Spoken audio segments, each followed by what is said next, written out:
Hello friends, night shift అయిపోయింది. త్వరగా ఎంత త్వరగా ఇంటికి వెళ్దామని ఉంది. ఎందుకంటే మీకు ఒక కొత్త స్నేహితుడిని పరిచయం చేద్దాం అనుకుంటున్నాను. వాడు నా కోసం ఆకలితో ఎదురు చూస్తూ ఉంటాడు. ఎవరు అనుకుంటున్నారా? కాసేపట్లో మీరే చూద్దరు కానీ వెయిట్ చేయండి. ఇప్పుడు వాడి కోసం పాలు రెడీ చేయ. ఎందుకంటే ప్రస్తుతానికి వాడు పాలు తప్ప ఇంకేం తాగడు. చిన్న వయసు, బహుశా రోజుల పిల్ల అంతే. వీడికి పాలు రెడీ చేస్తున్న టైంలో వీడు నా దగ్గరికి ఎలా వచ్చాడన్న విషయం గుర్తొస్తుంది.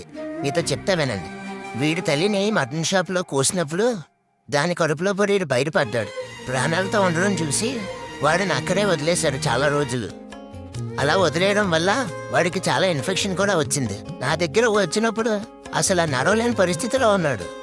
దానిని చూసి మటన్ షాప్ వాడిని అడిగి నేను తీసుకుంటా పెంచుకుంటా అని చెప్పి తీసుకొని వచ్చాను.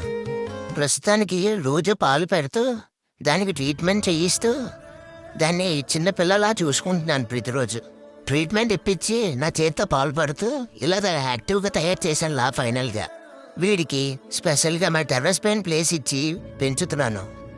ఇక్కడ వాడి కోసం స్పెషల్గా ఇల్లు కూడా కట్టాను. కాకపోతే వీడియోలు ఎంత బాగా పెరిగిపోతుంది. నెక్స్ట్ వీడియోలో మీకు పెడతాను అదంతా. ఇలా తీర్చుకుంటూ వాడు నా చేతితో ఆడుకుంటుంటే నేను నైట్ షిఫ్ట్ చేసిన అలసటంతా ఒక్క సెకండ్లో మాయమైపోతుంది. ఇన్ఫెక్షన్ వల్ల చాలా వరకు కోరుకున్నాడు, కానీ పూర్తిగా తగ్గలేదు. గాయం ఇంకా వీడిని ఇబ్బంది పెడుతూనే ఉంది. అందుకే వీడిని ఈరోజు ఆఫ్టర్నూన్ హాస్పిటల్ తీసుకెళ్తున్నాను. హాస్పిటల్లో ఏం జరిగిందో రేపటి వీడియోలో మీకు చెప్తాను. వీడు త్వరగా రికవర్ అవ్వాలని మీరు కూడా కోరుకోండి ఫ్రెండ్స్.